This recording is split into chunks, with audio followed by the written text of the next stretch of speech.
हमारे शास्त्रों में गंगा को मां के रूप में पूजा जाता है।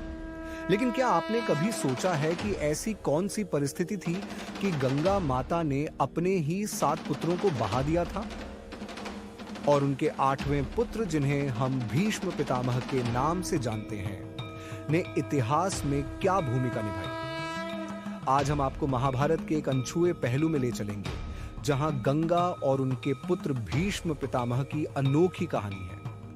एक ऐसी कहानी जो केवल पौराणिक नहीं, बल्कि एक गहरी शिक्षा देती है।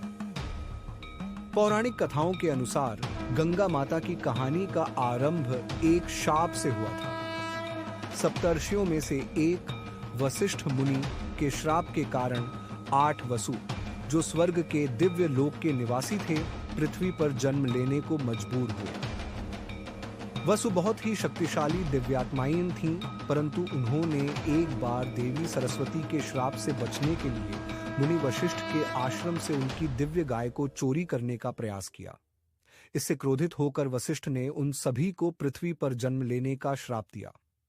वसुओं ने गंगा देवी से प्रार्थना की कि वे उनके लिए माता बनकर उन्हें श्राप से मुक्ति दिलाएं। गंगा माता ने वसु की प्रार्थना स्वीकार कर ली और वादा किया कि वे उनके मानव जीवन को जल्दी समाप्त कर देंगी, ताकि वे स्वर्ग वापस जा सकें। गंगा का विवाह राजा शांतनु से हुआ और उनकी संतानों का जन्म हुआ। अपने वचन का पालन करते हुए गंगा ने अपने पहले 7 पुत्रों को जन्म के बाद तुरंत ही गंगा नदी में बहा दिया।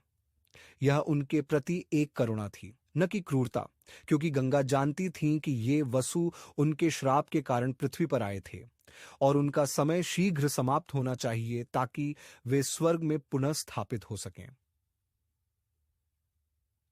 जब 7वें पुत्र का बलिदान हो गया, राजा शांतनु ने गंगा को रोकने का प्रयास किया, परंतु गंगा का यह कार्य एक महत्वपूर्ण जिम्मेदारी थी।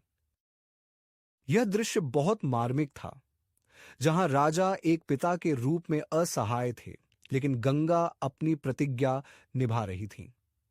8वें पुत्र का जन्म होते ही गंगा माता ने उसे नदी में बहाने का विचार छोड़ दिया।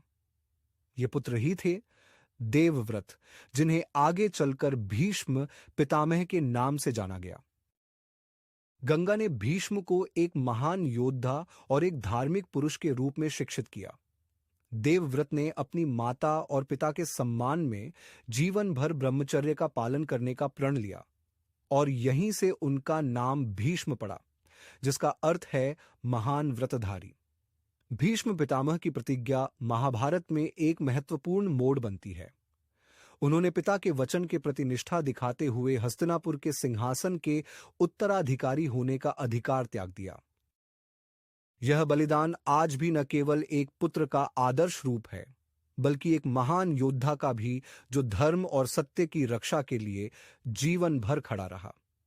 गंगा माता और भीष्म की यह कहानी हमें यह सिखाती है कि जीवन में कुछ बलिदान बहुत गहरे अर्थ रखते हैं, जो केवल व्यक्तिगत नहीं, बल्कि समूची मानवता के हित में होते हैं। गंगा का एक मां के रूप में बलिदान और भीष्म का पुत्र धर्म के प्रति अद्वितीय समर्पण हमें यह सोचने पर मजबूर करता है कि जीवन में कभी कभी हमारे कार्य हमारे व्यक्तिगत हित से ऊपर होते हैं।